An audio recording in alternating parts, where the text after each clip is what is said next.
Hello, everyone, and welcome back to Tar Talks. Today's episode is also one of those super interesting episodes which we just wanted to sure about that.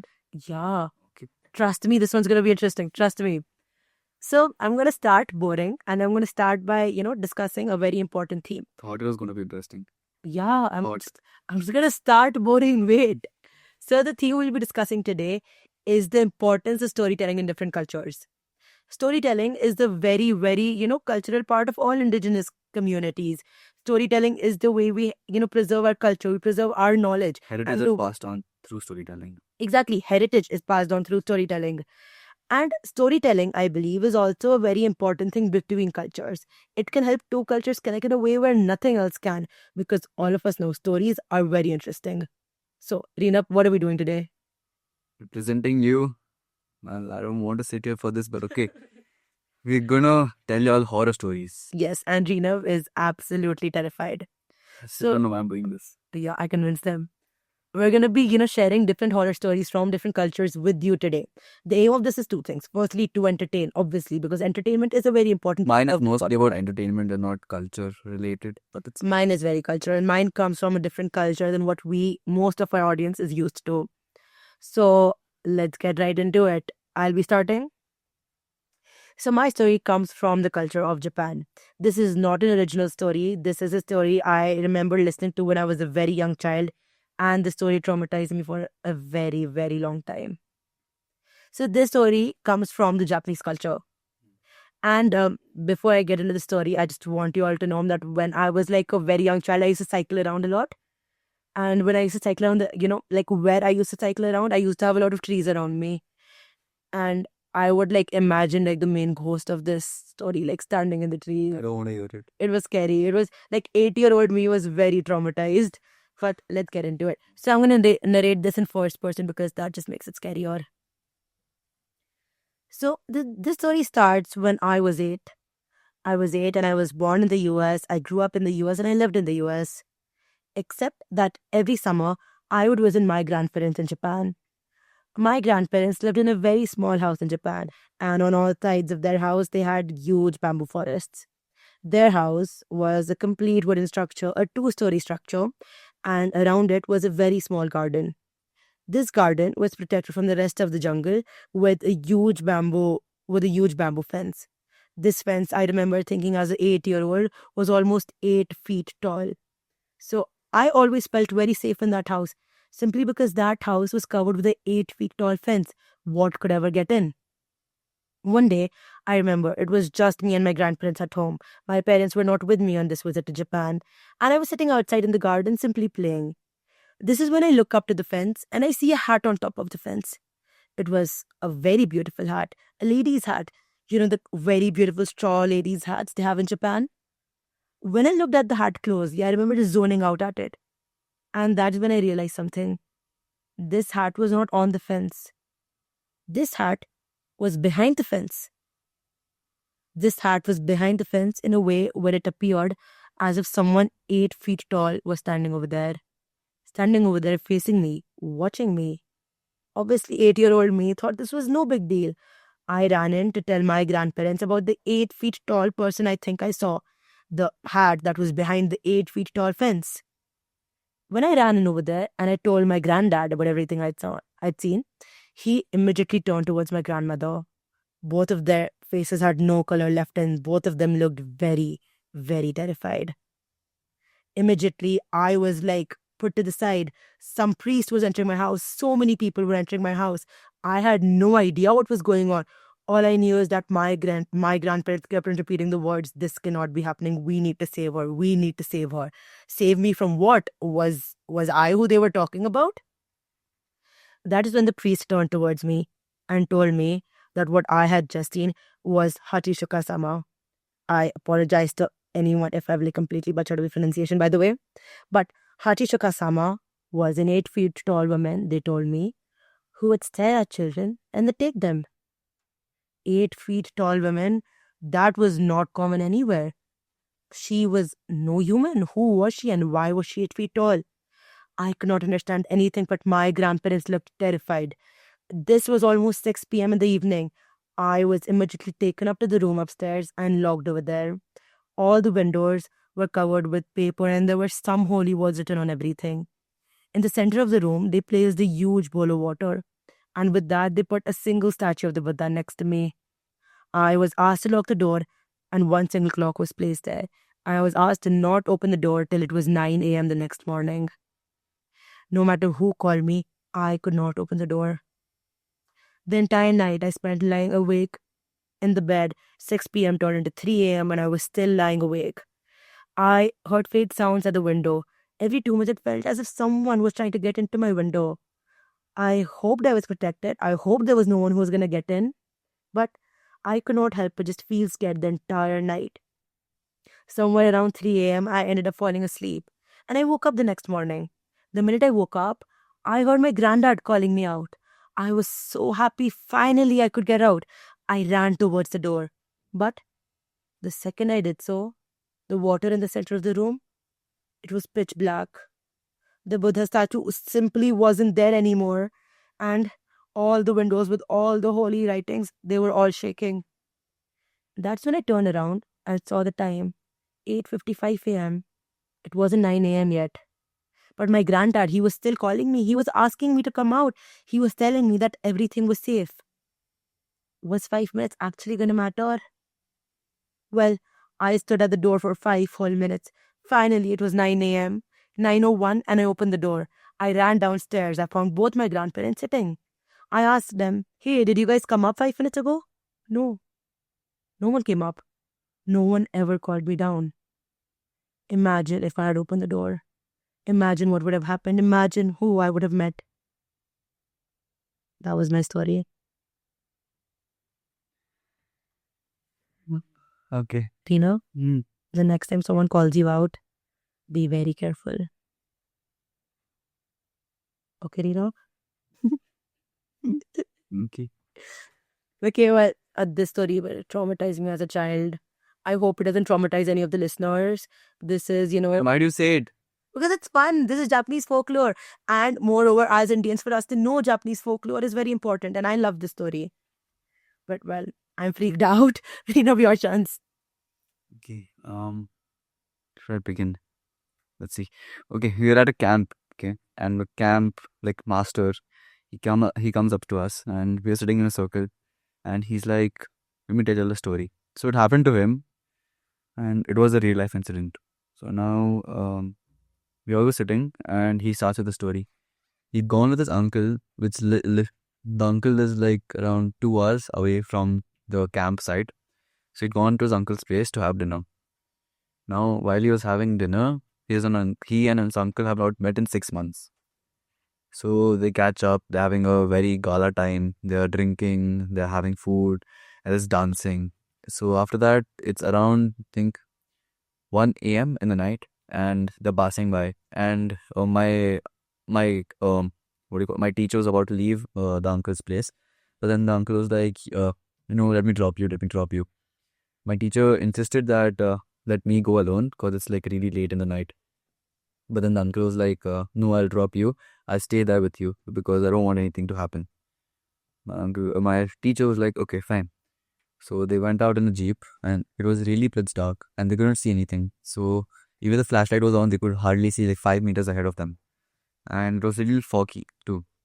So now when they were passing by, they turn at this one point and there are two ways to go to the teacher's place. There are two ways.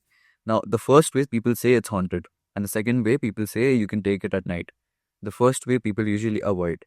The uncle and the teacher were running late, but then still the teacher wanted to go from the other way. He's like nothing can happen, but the uncle told him no, we won't take any chance. We'll go from the long way. Chill. My teacher agreed. So when they took the other point, they went through, and about 5 minutes in, a couple was standing there, and the wife was crying, and the man was standing there and asking for, you know, a lift to there. It was really close to my teacher's place, so my uncle was like, "Okay, let's sit in."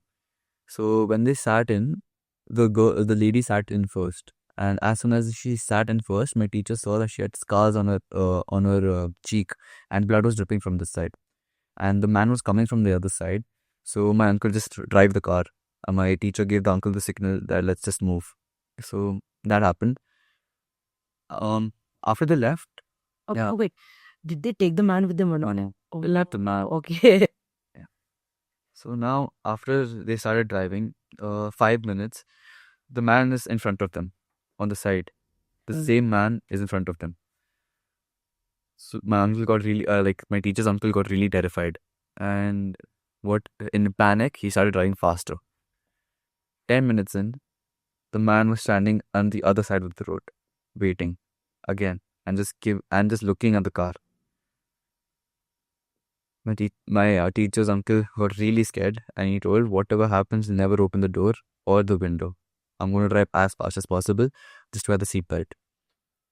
Everyone wore the seatbelt, and they were going at around 100 kilometers per hour in a really small road. The third time the encounter happened, the man was standing in front of the road. Oh. So there was no possible way that the man could have catch up with them on bare feet. Plus, it was really fast, so my uncle couldn't push the brakes. So the car technically went through the man. In panic, both of them decided, let's go to the police station, which was around 15 minutes away. They were driving, and they were really scared.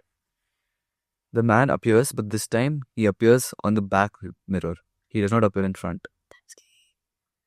So when they were about to go to the police station, they were just going to enter, and the woman is like, "Don't take me there. I can't enter there. There's no chance I can enter. Please don't take me there." But they were really persistent, and they kept on going. So as soon as they entered the police station, no one was inside the police station. There was one light on, and under the light, the man was standing. It was really pitch dark. They didn't know what to do, and from a far distance, there was a noise. I was like literally like a siren or a whistle. So someone was whistling and coming up, and it was one of the policemen. He had a stick in his hand, and he was coming to use the bathroom in the night. When they saw him, my teacher opened the window, which he shouldn't have. But then he shouted at the policeman, and luckily, the uncle shut the window as fast as he could. When he shut the window, the policeman heard. Police was coming down, and it was really dark. So my teacher opened the window as fast as he could, and he shouted the name. But my uncle shouted at the teacher to not open the window at all. He closed the window, and the policeman heard. The policeman came over near the car, and my uncle, like the teacher's uncle, he trusted the policeman and opened the car. And they were narrating the story, and they told, "Look over at the light, the person standing." And as soon as they told that, the woman started crying in the back. And crying means really heavily crying and screaming, "Don't do this to me, don't do this to me. I can't do this, just leave me, and y'all go, y'all save your lives." Then the policeman was like, "This is no big deal. We'll take the woman. Don't worry, we're safe." My my teacher's uncle was like, "Okay, take her." So the policeman, they opened the window, and the policeman told the woman, "Just come with us, we'll keep you safe." But the woman was not, the woman could not go out for some reason. The door was locked from the inside. Somehow the policeman broke the door open and took the woman. And the woman and the policeman were going, and the woman was really crying. She told the policeman to wait, and she came near the car. She knocked on my teacher's window, and that time my teacher really saw her face. It was really covered in blood. She didn't have eyes. She don't have eyes. She didn't have eyes. Like, she didn't have eyes? She didn't have eyes. Okay. You couldn't see the eyes. And she was wearing very red dupatta on her head, so you couldn't really see her face with those. So she went and opened the thing, and there was normal hair, but there were bruises on her face and a choke thing on her neck, like choke marks. And so she wanted to tell something, so she kept on knocking on the window. So the policeman just said, "Just open the window. It's fine. Just open it." So my teacher's uncle opened the window, and now she just told in a very soft tone, like, "I just want to tell you this one thing. Good night." That's the end of the story. Shut up, that scared me. Why? This is such a campsite story. I should have been expecting that. That is such a campsite story. That is actually such a campsite story. Exactly. And this was only, I think, level 3 of his stories. He told, I have 5 levels of story. And we decided to go to the moderate one. We're still waiting for the 5th one. No, this is the definition of a campsite story, bro. I should have seen that coming from like a mile away. Okay. I can't believe I'm the one who got kept first. That is so embarrassing. Okay, to end, I have a very scary story. Yeah. This is Indian. This story is Indian and is supposedly original and real. Okay, not original. This is not my story, but the person who shared this story originally on Spotify claims that this is the real story, and this story is actually again a very scary one, but it's based in India. Still shaken up from yours. Okay, so this story starts with you know this is also going to be one of those stories that's narrated in first person, by the way, because I'm good at that. This story starts with a very quiet day in winter. Every winter, my family had a ritual. All of us went back to my home village. My entire family, all my cousins, all my aunts, all my uncles, all of us stayed in one huge house. And all of us cousins shared one room for a majority of the winter. All of this in the village. Now, I'm going to be very honest.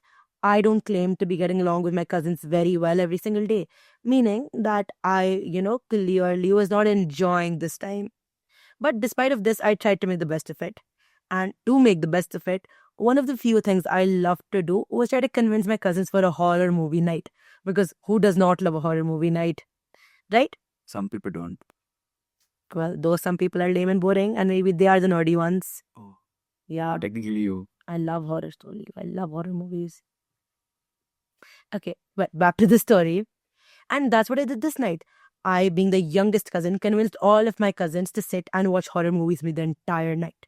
So all of us huddled into the room, locked the door, and put on the horror movie. The first horror movie we watched was one of my favorites, The Nun. Have you watched The Nun? It's in bits, like, Oh, I think I saw, I don't really remember. The Nun can be very, very scary if you never watched it. So we started watching The Nun at 8 p.m. and we were done around 11 p.m. None of us left the room. We were all still in the room, but none of us were willing to end the night right now either. So we put on The Conjuring. Have you watched The Conjuring? Yeah. I love The Conjuring. It's one of those good horror movies. The characters, the ghosts, they really make you think. And well, that's what we did that night. We put up The Conjuring. So now all of my cousins, all of us are huddled up on bed. We have like all of our phones are out of charge. It's already 3 a.m. in the night and we're all watching The Conjuring. That is when we hear a knock on the door. The knock goes in a pattern. Knock, knock, knock, knock. And we hear this knock on the door, and obviously we're all freaked out because it's 3 in the night. Who would be knocking on our door? Well, all of us just immediately assume that, some adult knows that we're sitting and watching horror movies and wants to scare us. It's no big deal. And that is why I, being the youngest, go up to the door to open the door. I'm about to open the door and I ask them, who's outside? I hear my mom reply. My mom tells me, Beta, I'm at the door. I should be normal about this. I should just open the door and go see my mom. Except my mom's not in town. My mom, both my parents, in fact, are not in the village with us at all. They're back in the city. They're supervising my home renovations. There is no way for my mom to be outside. I immediately turn around to look at my cousins and I can see all of them are thinking the exact same thing. Because all of them are looking at me, all of them are looking at each other, and all of them are completely pale. They're urging for me to come back and just sit on the bed, but I'm like, no, what? What's happening? Who could this be? In the middle of all of this, we hear the knocks again. Knock, knock, knock, knock. More urgent this time. I hear my mom's voice from outside. Beta, come out. Except that it's still, I just know this cannot be my mom. By now, my cousins are telling me to just open the door and see. Maybe my mom is back. Maybe, she came in a day early to see what all of us were doing and just wanted to check in on us. Except I know this cannot be my mom. Firstly, my mom never calls me beta. Secondly, she never speaks to me in English when we're in a village. She always speaks to me in her native language. Why would she be speaking with me in English now? And why would she be calling me beta? I have no idea what I'm supposed to do. So I remember something my dad told me a very long time ago. He told me that at night, if anyone is knocking on your door, confirm their identity thrice. No one can lie about their identity thrice in a row. So I asked the person, "Hey, are you my mom?" "Yes, beta, I am your mom. Open the door." I asked the person once more, "Are you my mom?" This time the voice is more urgent. "Yes, beta, open the door. Come out right now. I need to see you right now." Finally, I asked the person a third time, "Are you my mom?" For a split second, I'm hoping the person says, "Yes, I am your mom." But deep down, I know that's not what this person's gonna say. And I was right. No response, no reply. No one answers back. All of my cousins are staring at me, wondering what I'm doing. I, being the youngest, I walk back to the bed and ask all of them to simply go back to sleep. There is nothing we can do. In the morning, we finally open the door. No one's there. My mom's not there. My mom's still back in the city watching the renovations of my house. Finally, a couple of months have passed, and me and my mom were sitting on the breakfast table. We're talking about everything. And that is when I asked my mom, how does she feel about the village? Whether she's, seen anything I expected in the village. I completely expected my mom to say no. That was, she's never seen anything be out of place in the village. And in that minute, I would have told her about all of her problems. I would have told her about everything that happened that night. But instead, my mom started speaking. My mom told me about the time that she was pregnant with me. And they, for a very brief amount of time, her and my dad were in the village. So every morning, my mom and my aunts, they would love to like go to the small temple, just at like daybreak, the minute like the sun would go up, they would go to the small temple and they would, give their offerings. And so every morning, my aunts would walk over to my mom's house, pick her up, and all of them would walk together to the temple. So this one night, my dad woke my mom up and told him, "Hey, listen, I think someone's at the door. I think, it's one of the sisters who are here to take you for the temple walk." And my mom is like, "Yeah, okay." So, it's like pitch black in the room. None of like they don't have windows in the room. So my mom goes up to the door and she's about to open the door. When suddenly my dad is like, "Stop." My mom stops. She does not open the door. My dad tells her, "It's 3 a.m. It's not daybreak yet. It cannot be anyone." And that is when it hits me. Something's been trying to get me in the village for a very long time now. And I don't know if it's going to leave me alone. I can only hope that by telling you the story, the thing tries to get you instead. How was my second story? Now we're going to a village again. I think there's something there. Hey. Arey, shut up. You'll be scared at night, okay? You'll be scared at night. Well, I hope the ghost does not try to get me. I would rather have it take you than me. Look, like, think practically, okay? We're in a dorm. 4 people sleep next to me. Why would the ghost to take me? And even if it takes me, I'm going to take other 3 people with me. What? Well, I feel bad for Enof's cubicle mates. My cubicle mates sleep very early and I sleep very late. So I know why the ghost is taking me if it takes me. But well, do you have a final story to share with us? Well, this is like a very short story. So I don't know if this story is like a rumor, but it still goes on. So we'd gone for this horse riding camp, okay? And it's in near, Obviously, it's another horse riding camp, enough. it's in This is giving you like some personality trait. Okay. So we'd gone there and again it's night. And one of our teachers come up to us and he's like, "You want to hear something interesting?" Obviously, it's one of his teachers again. They're better than you, okay? Probably. Their story scared you. No, you yelling scared me. Same thing. Okay, bro. Okay. So he comes up to us and he's like, "Let me tell you something interesting." So we huddled up and he started like few years ago. There was this one lady, okay, and she'd come with her horse to this horse riding camp, and she was like, "I want to put my horse here. I'll come in the morning and evening to ride the horse." A few months passed, and the horse was doing really good. The horse was really good, and the rider was learning a lot. But after a few months, the rider got unwell and really unwell. I think she got cancer, so she couldn't really come to horse riding anymore. And she'd given a note saying that even if I pass away, my horse should still live on and people should ride my horse. But whenever some other person used to ride the horse used to act up and throw the person down. So he doesn't really want someone else to ride him. This went on, and slowly the camp decided to take a decision. No one rides the horse because people were falling and were getting hurt. So we just used to leave the horse in the night, like in the evening, in the paddock. Now, when we left the horse, it used to Fortunate paddocks. yeah. Damn, I thought only cars have those. That's cool. You know what a paddock is? I mean, I know what a Formula One paddock is, if that counts. It's basically let's see how to describe it. It's like an arena, but then with sand and everything. So like Oh, okay. it's So, fencing. okay, I can visualize it in my head. Okay. Yeah. Yeah. So we leave it in the evening because it has to walk. It can't just stay throughout the day. But then after some time, the horse stopped eating. When the rider passed away, and still, even if the rider had cancer, he used to come every day and meet the horse. But after some time, the rider stopped coming. And that's when the camp came to know the rider passed away. Now, the horse, somehow, after a month, when the rider stopped coming, the horse stopped eating food. And it started deteriorating its health. After that, when we used to leave him in the paddock, there used to be this one tree, and he used to just stand there. And after other 2-3 months, the horse passed away. And it's still said to be true that at through 2 or 3 in the morning, you can see the horse's shadow walk by in the That's paddock. so sad. That just makes me sad. That actually made me more sad. And when you were hearing this, one of the horses from behind, like it did the horse noise. So we call The it- horse noise? Yeah. Wait, Rina, like a practically professional horse rider, what is the horse noise known as? Rina, how long have you been riding horses for? No, it's not. It's not that. It's not that. You know how you say.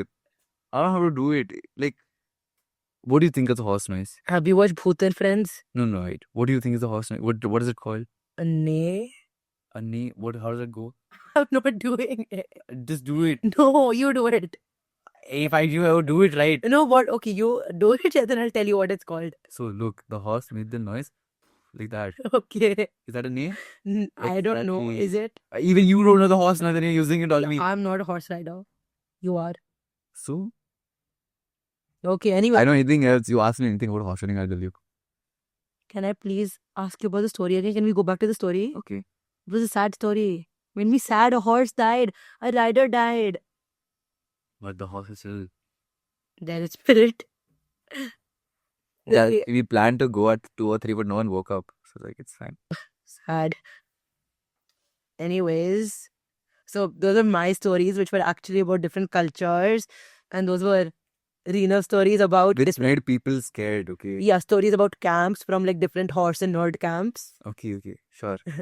So, I love telling horror stories because it simply again ties back down to the fact that storytelling is a very, very important art. And I'm hoping that this episode would motivate a lot of you to like also engage in the art of storytelling.